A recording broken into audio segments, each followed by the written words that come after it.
Noong taong 2000, ginulat ng isang 23 years old na Pilipino na nangangalang Onel D. Guzman ang buong mundo. Alam niyo ba kung bakit? Nang makagawa ito ng computer virus. Ito ay ang I love you virus. Opo, I love you virus na sumira sa lahat ng computer system ng buong mundo. Grabe, buong mundo, no? Tinatayang may damage ito ng higit sa 10 bilyong dolyar o 5 trilyong pesos. Grabe, napakalaki nito guys ha, kung magkano yun ang mabibili ninyo sa 5 trilyong pesos ha. Estudyante pa lamang noon, si Onel D. Guzman, nakagawa ito ng pinakaunang virus o program code ng di sinasadya. Ang virus ay nakapagnakaw ng lahat ng password. Once na binuksan ang animoy letter na may bentahing I love you and letter for you, na kapag pinindot mo ang letter na ito, noon, magsisend ito sa lahat ng iyong contact o lahat ng email na mayroon sa iyong computer.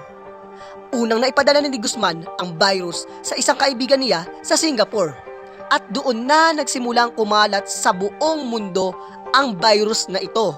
Grabe, hindi lang sa isang bansa, hindi lang sa Pilipinas, kundi pala sa buong mundo.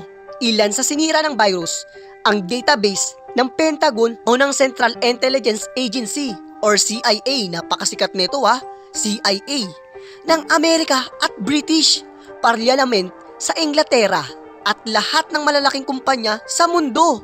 Grabe, lahat ng malalaki daw na kumpanya. Sinira rin ng virus ang lahat ng data system na mga ito.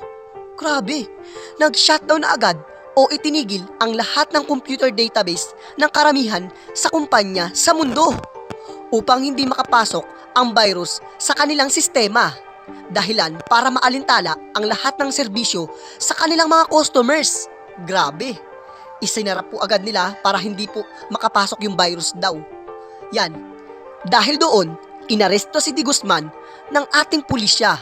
Pero, opo may pero, wala namang maikaso dito at pinakawalan din agad si D. Guzman.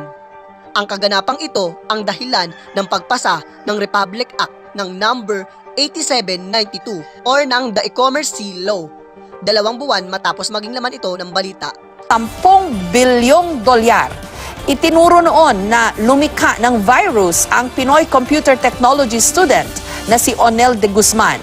Itinanggi niyang siyang may pakana nito pero posible raw na aksidente niya itong naipadala sa iba. Grabe, sumikat ang Pilipinas sa buong mundo sa kadahilanan ng news o ng balita patungkol sa virus. Ayun nga po ang virus na ginawa ni D. Guzman o ni Onel D. Guzman. Hindi pwedeng kasuhan si D. Guzman dahil epektibo pa lamang ang batas sa mga sumusunod na araw nang maipasa ito. Hindi pa nito sakop ang panahon ng kailan na naigawa ni D. Guzman ang virus. So ibig sabihin na igawa ni D. Guzman ang virus, wala pang batas dito. So kaya hindi siya nakasuhan. Dahil pala kay Onel D. Guzman, kaya na ilagay ang Republic Act ngayon na E-Commerce Law. Ayun lamang po, kung nagustuhan ninyo ang video na ito, huwag po kalimutan i-like or i-subscribe ang aking video. At kung meron po kayong mga opinion o komento sa bidyong ito o meron kayo gusto ipakwento sa akin, mag-comment lang po kayo sa ating comment section. Yun lamang po mga kaibigan, hanggang dito na lang po ang bidyong ito. Salamat!